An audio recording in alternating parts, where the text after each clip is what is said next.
Ricardinho, quais os principais temas de investimentos para 2026?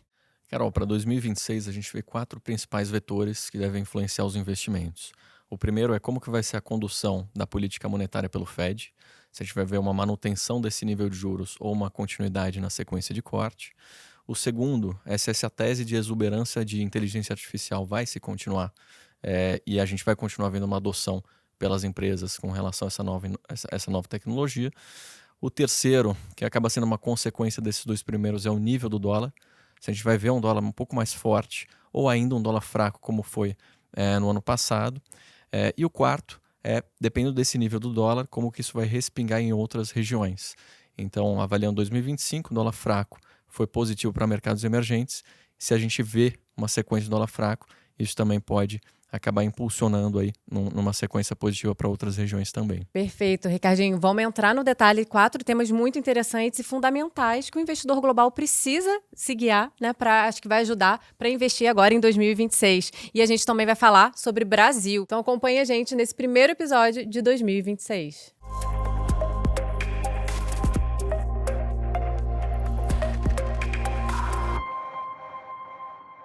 Bem-vindos ao primeiro episódio de 2026 do Offshore Connection, o programa que conecta você com os investimentos internacionais. Esse episódio está muito especial e, como já de costume, a gente começa o ano aqui com esses dois economistas maravilhosos aqui de Portfólio Solutions, Ricardo Costa. Bem-vindo, Ricardo. Obrigado, Carol. Prazer estar aqui de novo. José Tolipan, seja muito bem-vindo. Obrigado, Carol. Prazer estar aqui. Muito bom ter vocês aqui, dois portfólio managers aqui do time. Sempre muito bom, sempre no início do ano, né? A gente faz esse junto aqui, eu acho que é fundamental. E a gente estava até falando isso no outro episódio, que o Offshore Connection é muito reflexo aqui do time, né? De Portfólio Solutions, que trabalha muito em conjunto. E é muito aqui, a gente tenta fazer roteiro, eu estava brincando com o Santucci e com o João e não tem, né? Então, a gente troca aqui e é o reflexo do dia a dia mesmo, como a gente vê holisticamente o portfólio, como deve ser olhado, né? Também para o investidor global.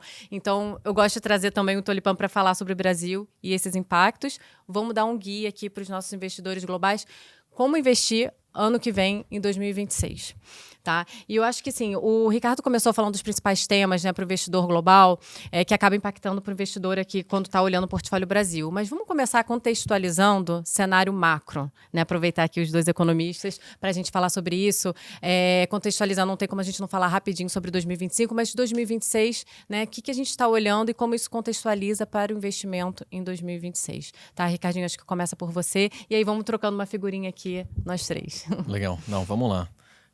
Bom, Carol, em 2025 a gente vê uma sequência ainda positiva para ativos de risco, né?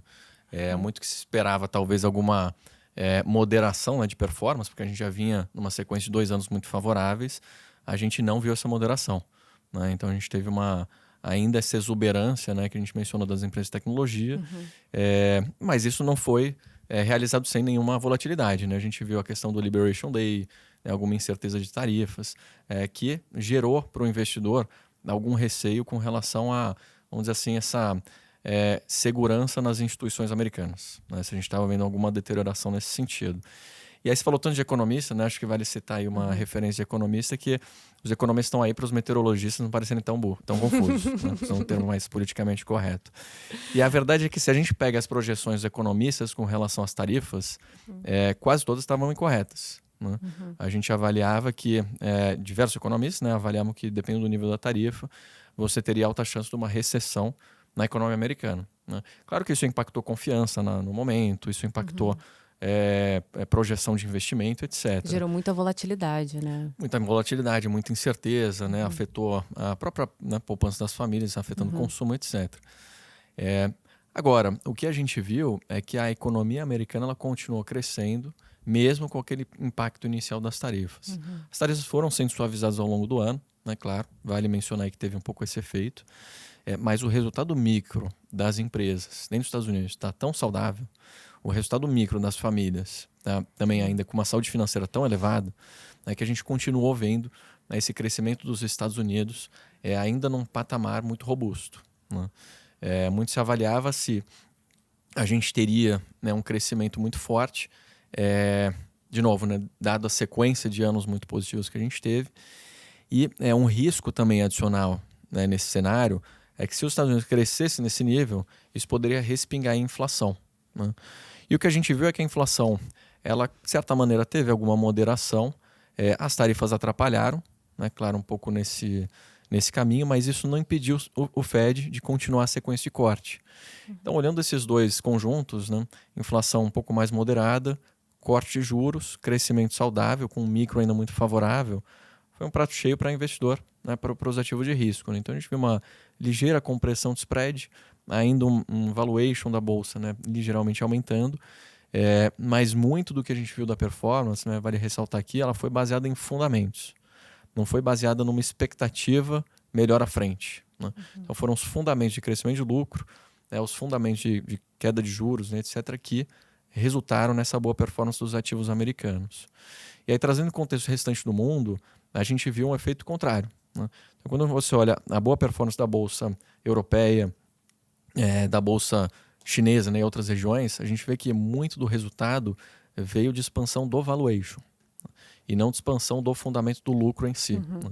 Então é uma expectativa que ano que vem a Europa vai entregar, né, um crescimento um pouco mais forte, é uma expectativa, né, que a gente vai ver alguma recuperação e retomada cíclica, e somado a isso teve o efeito cambial, né? Então os Estados Unidos tiveram esse impacto, né, muito positivo, e fora dos Estados Unidos também foi um ano muito favorável, né, para risco, dado esses dois vetores que eu mencionei, né? Não, perfeito. Pegar esse gancho aqui para jogar pro Tulipã, né? Falando de câmbio, falando, né? Olhando aqui para o Brasil, como é que o Brasil foi impactado, né? Dado todo esse contexto global, porque não tem como, né? Não ser. Eu acho que até é importante a gente colocar esse ângulo para o investidor, porque eu acho que a importância da influência do mercado global, ela é muito relevante, às vezes até um pouco subestimada, né? A gente investidor local tende a dar muita importância para temas locais e, como o Ricardinho comentou, acho que teve muita oscilação a respeito do cenário lá fora para o câmbio, e que influenciou muito o Brasil. Acho que tem um tema antes que eu acho que é interessante, porque boa parte dessa explicação que o Ricardo deu do dólar fraco veio depois das tarifas, né, do Liberation Day, né? E a tarifa não é necessariamente uma novidade, né? Na primeira administração do Trump, ele também teve uma política, né, mais incisiva com tarifa, não na mesma magnitude dessa, mas lá em 2018 a gente teve um dólar forte depois das tarifas, né?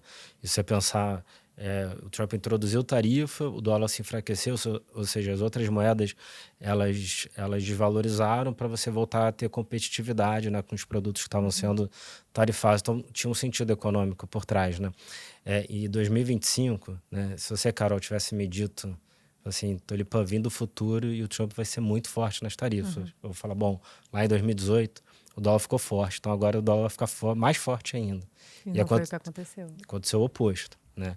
O dólar ficou fraco. Acho que o mercado teve uma leitura de que isso teria um efeito, né, negativo para os Estados Unidos. E até a maneira como o mercado reagiu foi de dólar fraco, bolsa para baixo, né? Então, vendeu o pacote Estados Unidos e depois cada ativo seguiu a sua dinâmica, né? Como o Ricardo comentou, as empresas reportaram resultados muito bons. Então, a bolsa ela mais do que recuperou, só que o dólar permaneceu mais fraco, e isso foi muito bom para emergente, né? Então, assim, o meu ponto, assim, antes de entrar em Brasil, é que mesmo que eu tivesse o gabarito do cenário na mão, né, a performance dos ativos ela foi diferente do que imaginava, assim, né? E eu acho que isso dá um bom contexto do que a gente viveu aqui no Brasil, né? A gente vinha de um ano, em 2024, de dólar forte, em que o real ele se desvalorizou mais do que as outras moedas, porque a gente teve um contexto aqui de uma maior preocupação no lado fiscal, né? Que acabou fazendo com que a gente tivesse um desempenho pior.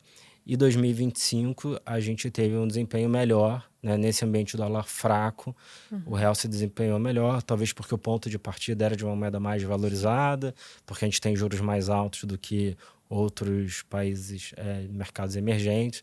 Então acho que uma parte dessa desvalorização adicional de 24 foi compensada em 25. A gente acha até que não foi tudo compensado, acho que o real ele ainda está desvalorizado em relação aos nossos pares. Mas acho que explica bem como o global influenciou. E aí, né, o Saltucci fala muito isso, né? O global da direção, o local da intensidade. Eu gosto dessa frase. Então, eu acho que 26 não tem muito como fugir um pouco dessa dinâmica. Claro que a gente tem eleição no Brasil, é sempre um tema muito relevante, mas acho que o global vai ditar muito da dinâmica. A gente ainda acha que tende a ser uma continuidade desse dólar fraco, né? Acho que pelos temas que o Ricardo colocou aqui de discussão de Fed, e outros temas que a gente acha que são relevantes.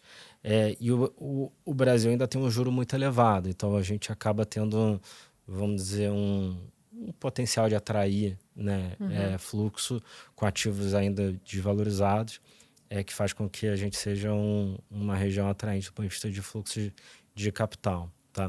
Eu acho que a história aqui no Brasil ela é uma história de corte de juros, né? Eu acho que o cenário base é o Banco Central começar a cortar juros. A gente acha que agora na reunião de janeiro isso tem oscilado, né? Porque a gente viu que boa parte da desinflação que ocorreu esse ano veio por conta da valorização do câmbio, né? Então, quando você olha para o IPCA no Brasil, a maior parte da desinflação desde o pico lá, no início de 2025 foi em torno de 5,5%, agora a gente vai fechar 2025 perto de 4,3%, mais ou menos. A gente está com um cenário de uma continuidade dessa desinflação para esse ano agora de 2026, mas a maior parte dessa desinflação veio do câmbio, ou seja, vieram dos alimentos, vieram de bens industriais, todos os bens tradables, né? E uma parte menor veio do juro alto afetando a economia, que está desacelerando, né? É uma desaceleração gradual, mas a gente ainda tem um hiato positivo. Então, a gente ainda depende, em certa medida, além da desaceleração econômica, de um câmbio mais apreciado para ter essa continuidade do corte de juros. Então, acho que esse tema fica muito relevante para a gente poder discutir juros e a consequência do juro, né? Que é o impacto do juro na bolsa e nos outros ativos aqui no Brasil. Tá? Então, eu acho que isso talvez a primeira discussão para a gente poder derivar para as outras vem desse dólar global e como é que vai afetar aqui na discussão local também. Perfeito. E agora, vamos entrar de uma forma prática. Ricardinho, você começou ali, deu um spoiler de 4 temas, né, de investimentos que eu acho que depois vão também acabar impactando, não tem como, né, pro investidor brasileiro aqui que está investindo localmente, mas você falou de 4 temas. Como isso impacta nas classes de ativos? A gente olhando também para as classes de ativos, porque tanto renda fixa quanto renda variável, 2025, fecharam positivos, né? Apesar de ter tido um ano, né, muito volátil, se você olha só a fotografia, foi um ano positivo, né, para ambas as classes. Então, como olhar para 2026, né, e como esses temas que você falou, desses 4 temas, eles impactam aí na classe de ativos e o que o investidor tem que estar atento? Legal. Não, bons pontos, Carol. Acho que assim, 2025 foi um ano, de certa maneira, um pouco atípico, porque, de fato, a gente viu esse rally combinado, né, em todos os ativos líquidos, né, se dá para dizer assim. Então, a gente teve esse cenário bastante, né, propício aí para esse tipo de alocação. Olhando para frente, né, no final das contas, a alocação sempre vai ter um ponto de partida, que é o perfil do investidor, né? Então, o cenário ele acaba sendo também uma consequência secundária, né, mas sempre partir do perfil, né, e do objetivo de retorno, né, que a gente está buscando para aquele investidor. Então, a gente gradua os ativos de risco, né, dependendo disso. Mas pensando numa carteira de investimentos mais líquidos, né, o que são as diretrizes de alocação é isso, né? Então, a renda fixa, que a gente vai, dentro da renda fixa, fazer uma graduação entre o risco de crédito e o risco de duration, né, o vencimento, né, da alocação, a sensibilidade, né, ao movimento de juros. E na renda variável, a gente também usa graduação de fatores de risco, que é basicamente combinar empresas de mais qualidade, né? Se a gente quer ficar um pouco mais cauteloso, né, migrar para qualidade, e empresas que têm um momento de crescimento de lucro, né, um pouco mais volátil. Então a gente também mexe nesses 2 fatores, além nas 2 classes, né, de buscar geografias distintas nessa combinação. Então o que a gente está vendo para o ano que vem, né? Naturalmente que se você tem um cenário de corte de juros, né, pegando o primeiro tema para fazer essa análise, você tende a ter uma alocação maior em investimento de risco, né? Mas um ponto muito importante, né, de se avaliar agora em 2026 é que o ponto de partida do valuation está um pouco diferente, né, do que foram os outros anos. Então a gente está entrando, né, num ano com a Bolsa Americana, né, sendo negociada aí o S&P a 22 vezes, né, 22, 23 vezes, né, preço-lucro. Os spreads de crédito estão muito próximo das mínimas históricas, né? Então, quando a gente olha nesse contexto, por mais que, né, a gente enxergue um cenário de mais liquidez vinda pelo Fed, a gente não vê tanto espaço assim, né, para uma melhor, né, vamos dizer assim, um aumento aí desse preço, né, desse valuation. A gente vê um cenário, eventualmente, né, um cenário bom para risco, o valuation andando de lado, né, uma ligeira queda, né, de precificação. Claro que no cenário adverso, né, olhando o movimento do Fed, né, um aumento de juros que a gente acha que é muito atípico, né, e só um parênteses, né, o João vai, né, nos calls aí com certeza falar com mais propriedade do que eu sobre isso, mas a gente entende que o Fed ele vai graduar o nível de inflação, também avaliar, né, o balanço de risco do lado dele, vai ser a inflação no mercado de trabalho, né? Nos parece, né, que tem alguns indicadores antecedentes mostrando que o mercado de trabalho americano ele pode ter alguma deterioração, né? Então tem alguma incerteza aí. E o Fed, né, não vai pensar duas vezes, né, se o mercado de trabalho piorar em continuar os cortes de juros. Então por isso que a gente acha que é muito improvável, né, o Fed fazer um movimento de alta, né, esse ano. Então, parece que é um cenário ou juro de lado ou juro para baixo, né? Por isso que isso traz algum conforto, vamos dizer assim, né, em dizer que o valuation não vai colapsar, né? Vai ser também provavelmente de lado com algum movimento, mas claro, né, a gente não está falando aqui daqueles eventos de cisne negro que não dá para se prever, né? Também não dá para trabalhar só com isso, a gente tem proteções na carteira para isso. O segundo tema, a gente acha que acaba, né, sendo um tema muito em pauta, né, nesses últimos meses, que é a questão de inteligência artificial, né? Alguma exuberância vinda daí, né? Quando a gente olha a expectativa que o mercado tem, a expectativa das empresas, a adoção da inteligência artificial, não nos parece, né, que você tem precificado uma bolha. E bolha é sempre difícil de dizer, né? O Greenspan, em 94, falou que a gente estava numa bolha americana de rational exuberance, né? A gente teve 5 anos excepcionais subsequentes, né, depois do que ele anunciou essa bolha. Então, é muito difícil de dizer se a gente está numa bolha ou não. Dito isso, quando a gente olha esse nível de múltiplo do S&P, o nível de múltiplo do Nasdaq, né, em 28, 30 vezes, não parece ser comparável ao que foi em 99. É que o Nasdaq estava negociando a 89 vezes. Muito diferente. Então são situações distintas. Microsoft caiu mais de 80% na crise da .com. A gente acha muito improvável, dado a geração de caixa que ela gera em várias linhas de frente de negócio, que não, inteligência artificial, disso se repetir. Dito isso, assim, a gente enxerga ainda uma continuidade, né, de inteligência artificial e talvez com alguma moderação do que a gente viu nos últimos anos. Então segue, né, na nossa visão como um tema importante de se explorar na parcela de renda variável. E é um tema estrutural, né? Que a gente vem trazendo isso, o impacto que tem, o que ele já está representando dentro do PIB americano também, né? De investimentos e a produtividade que traz isso. Então, não é um tema, né, do momento, é um tema estrutural que a gente que a gente enxerga, né? Então... exatamente. Esse tema ele veio para ficar, né? Nos próximos anos a gente só vai falar sobre isso, né? Isso está afetando todas as frentes, né? Discussão geopolítica, discussão de eleição, enfim, tudo isso vai permear essa evolução de AI. Então, nos parece que ficou. E o mercado ele sempre vai antecipar, exagerar movimentos. Mas não nos parece que ele exagerou dessa vez. Claro, nomes pontuais exagerou. E isso que influencia na nossa decisão de alocação. Tem que se tomar cuidado um pouco, né, em muitos investimentos que estão na moda, né? Tomar um pouco de cuidado com isso, né? Então, a gente prefere ainda investimentos que têm uma margem de segurança, né, para explorar esse pacote de exposição e tomar muito cuidado que as empresas podem ser disruptadas a qualquer momento. Então, tá um pouco mais pulverizado, né, procurar alguns índices, alguns nomes que tenham várias linhas de negócio, né, que tem uma dificuldade, vamos dizer assim, né, de disrupção, nos parece ser um caminho ainda a se seguir, né?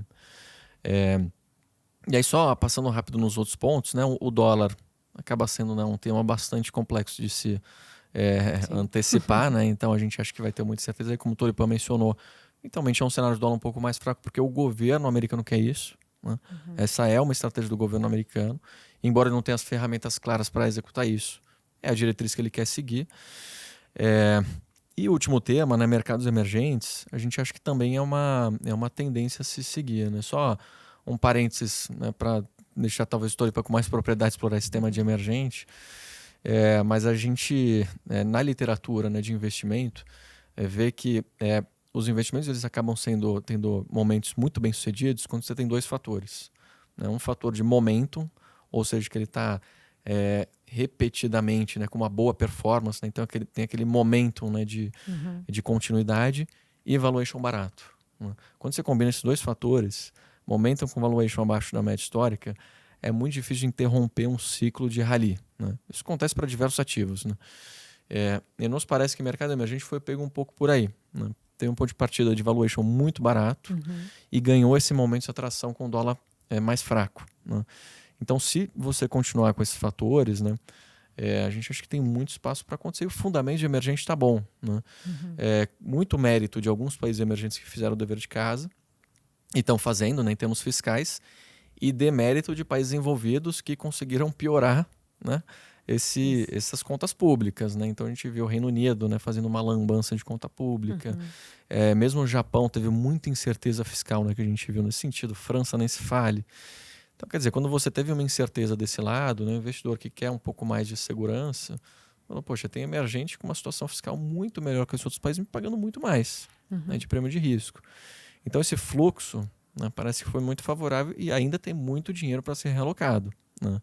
Tem muito dinheiro. Quando a gente olha no bolo de liquidez, mercados emergentes é um pedaço muito pequeno. Né?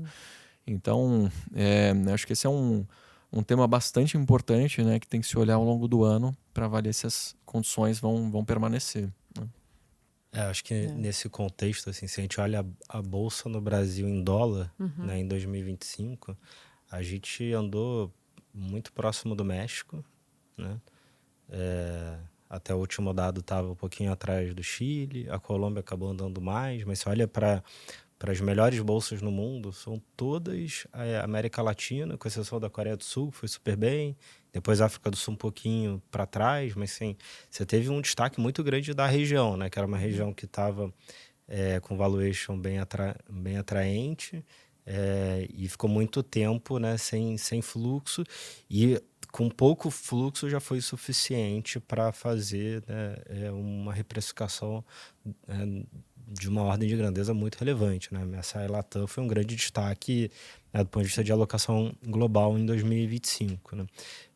Até o último dado tinha entrado na bolsa, né, de estrangeiros aqui no Brasil em torno de 5 bi de dólar. Não é muito, assim, se a gente pensar, talvez seja muito para a gente, dado que a gente, né, na bolsa aqui, a bolsa ela diminuiu ao longo dos últimos anos, né, por ausência de IPO, poucos follow-ons. Mas a gente acha que o potencial para isso ainda é muito maior. Né? Aí, só para entrar um pouco na discussão de Brasil, a gente... Só um parênteses, 5 bi de dólar vai dar um movimento de 0,1% da precificação da NVIDIA. Né? Então, exato. 0,1%, né? Colocar em contexto. Coloca, né? A gente acha que esse número pode ser algumas vezes isso. Né? Então...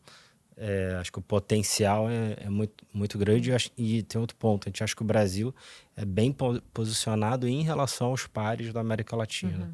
A gente tem um market cap muito maior, muito mais liquidez, né, desproporcional em relação aos outros também. Então, acho que tem o potencial de atrair esse capital. Né? Então, acho que a continuidade desse movimento global é positivo para emergente seria muito boa para o Brasil. Né? O Brasil ele tem uma taxa de juros mais alta, a gente acha que o juro vai cair ao longo do ano, né? Por conta do que eu comentei, a economia desacelerando, teve um efeito do câmbio da apreciação do câmbio nos bens tradables, né? Que ajudou na inflação. O Banco Central está com uma política monetária, né? Na nossa visão, bastante contracionista. Então, a gente acha que tem oportunidade aqui tanto na renda fixa quanto na renda variável. Né? E apesar do juro ser muito alto, né, o CDI ser muito elevado, e vai continuar elevado em 2026, se a gente olhar para a média, né, a gente está com um cenário de corte, né, mas ali começa o ano em 15, o nosso cenário hoje é que termine o ano em 12, né, se você fizer uma média, ainda vai ser um juro médio aí de 13,5%, com uma inflação em torno de 4, você está falando de juro real acima de 9. É muito alto. Relevante. Né? Só que isso não pode fazer com que os investidores, né, deixem de olhar para as outras alternativas. Né? Então, eu gosto de dar o exemplo da NTNB. Né? Você prefere ganhar 9 de juro real por um ano e uma incerteza a partir do ano seguinte, ou você prefere ganhar 7 daqui até 2050. Né? Então, eu acho que muitas vezes o juro de curto prazo acaba desincentivando a alocação nas outras classes. E 2025 foi um bom exemplo disso, né? Porque no momento que a gente teve o juro mais elevado, né, dos últimos quase 20 anos, a gente teve uma performance extraordinária da Bolsa, né? Principalmente quando a gente olha para a composição setorial dessa alta, né? A gente está olhando o Ibovespa em torno de 30% no ano, mas se você olhar alguns setores específicos, tem setor que subiu 50%, 60%, e não são os setores mais arriscados da Bolsa. O setor de utilities, que é super defensivo, teve um desempenho fantástico. Né? Os fundos de ações, né, de gestão ativa esse ano foram muito, muito bem. Né? Então, eu acho que mostra como teve oportunidade mesmo com o juro alto. Né? O juro te desincentiva a olhar para as outras classes, mas teria sido bom, né? E acho que você deveria continuar olhando. Então, a gente gosta da NTNB com duration mais longa. A gente acha que o pré-fixado é interessante porque o Banco Central, com essa postura mais dura, ele está aumentando a probabilidade de você entregar a inflação mais próximo da meta. Né? Então, se você está ganhando confiança nessa estratégia do Banco Central, o juro real que está embutido no pré-fixado, talvez ele seja maior do que o que você está vendo hoje na tela. Então, a gente gosta de posições pré, a gente gosta de inflação. A gente acha que tudo isso pode fazer, né? Se esse cenário de convergência desses juros de fato ocorrer, isso também é bom para a Bolsa, né? Porque a maior parte da alta da Bolsa desse ano, ela veio com expansão de múltiplo. Não nos patamares, né, que o Ricardo comentou, né? A ordem de grandeza é bem diferente, mas a gente estava num múltiplo muito deprimido. Você teve alguma melhora de resultados operacionais de empresas específicas, né, que foram muito bem esse ano, mas o múltiplo expandiu. Né? Eu não vou dizer que a Bolsa ficou mais cara, mas ela ficou menos barata do que ela era no início de 2025. Só que se você coloca no contexto histórico, ainda é depreciada, é bem abaixo da média histórica, né? Porque o juro ainda é alto. Então, eu acho que tem todo um canal que começa com o câmbio mantendo esse cenário de dólar fraco, acho que ajuda bastante emergente. Acho que o Brasil é bem posicionado.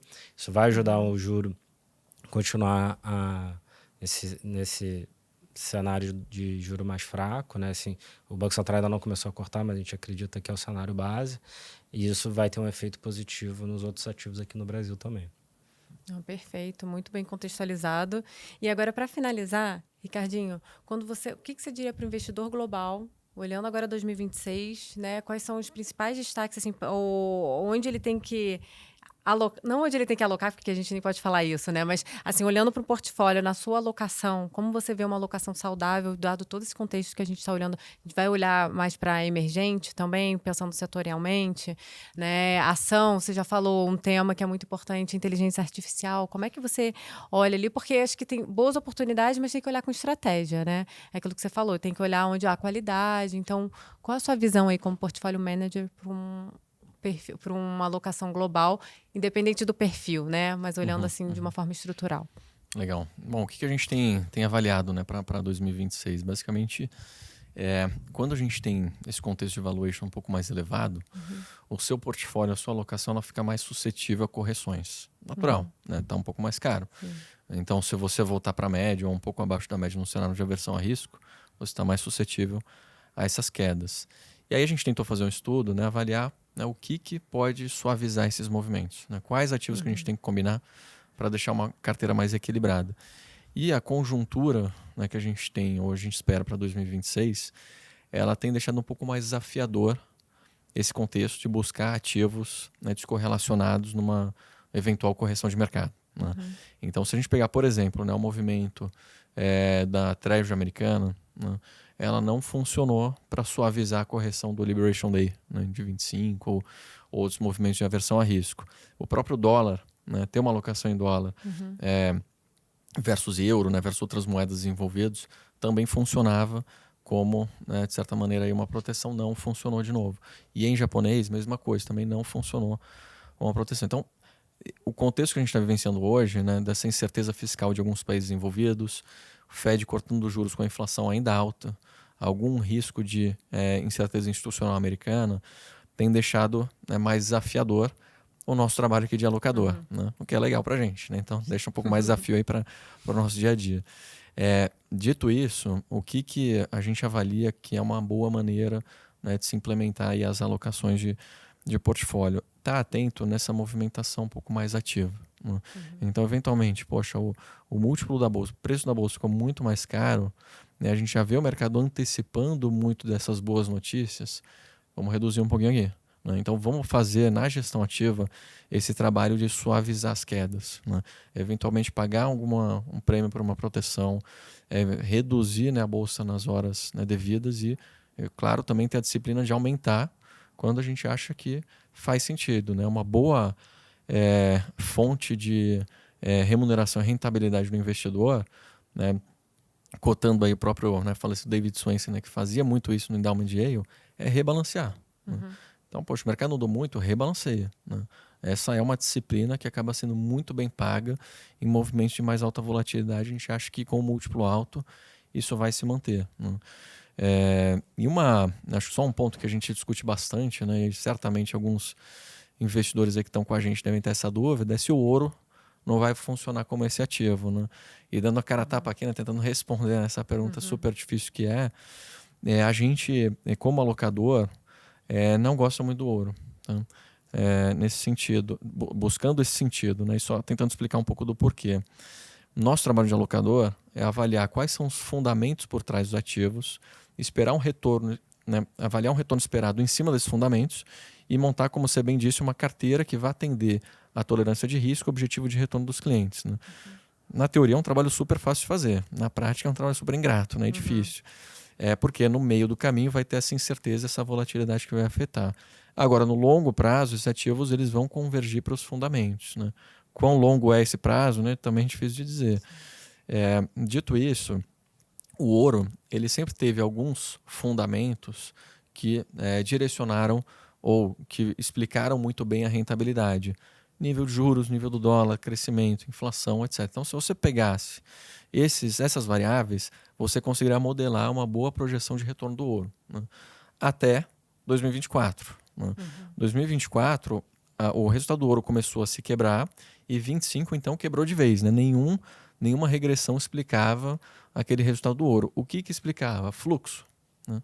Fluxo, primeiro, dos bancos centrais, que aí é um bom fluxo, né? Então é razoável justificar uma exposição no ouro, esperando que, né, eventualmente, com um receio do nível do dólar, né, você vai ter um fluxo de banco central para ouro e o pool de ouro é pequeno, né? Então basta um movimento pequeno dos bancos centrais, o ouro vai apreciar. E a incerteza do dólar, né, como moeda base da economia global, ela aumentando deveria, né, ditar isso. Acho que esse é um argumento excelente. Só que o que a gente viu em 25 não foi bem por aí. Né? A gente viu um fluxo inicialmente para bancos centrais e depois advindo de pessoa física, né, de ETFs. E isso foi o que deu aquela baita pernada de apreciação do ouro. Então, assim, muita gente falava que lá no passado, né, o Bitcoin, a cripto, ia virar o novo ouro, que a gente viu que o ouro virou nova cripto. Né? Então, o que explicou foi fluxo. Né? Sem demérito nenhum para quem acho que esse movimento ele é justificado, né? Você tem aí uma alocação que eventualmente no futuro, com algum risco de desancoragem do dólar como moeda base global, faz sentido de fato ter o ouro, mas tomar essa exposição a fluxo de pessoa física não é muito o que a gente faz no dia a dia para montar essas carteiras de longo prazo com base em fundamentos. Né? Então, por isso que a gente prefere outras dinâmicas, né, para buscar essa composição de portfólio, que não essas metálicas que estão um pouco nessa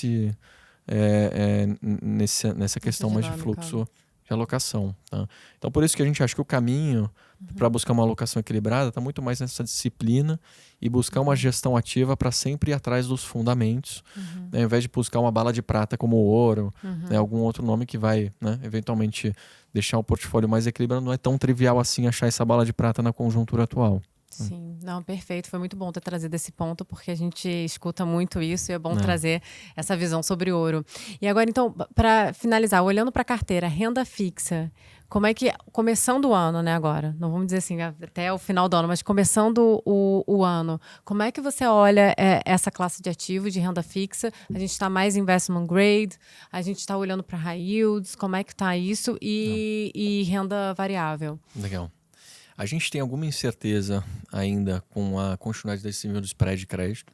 Então a gente acha que por disciplina de preço, né, tá um pouco mais defensivo no seu risco de crédito faz sentido. Migrar mais para investment grade, né, eventualmente um pouquinho de risco soberano americano. Né. A gente até então passou muito tempo com uma duration, um vencimento um pouco mais curto, dado alguma incerteza, né, que a gente pode ter de credibilidade do Fed. Isso vai bater as projeções de juros de longo prazo. Né? Fora, claro, o risco fiscal. Né? A gente acha que o risco fiscal pode ganhar um corpo aí de narrativa nesse ano de 26, né, nos Estados Unidos. Né? O Churchill tem uma frase bem curiosa sobre os Estados Unidos, né, depois da Segunda Guerra.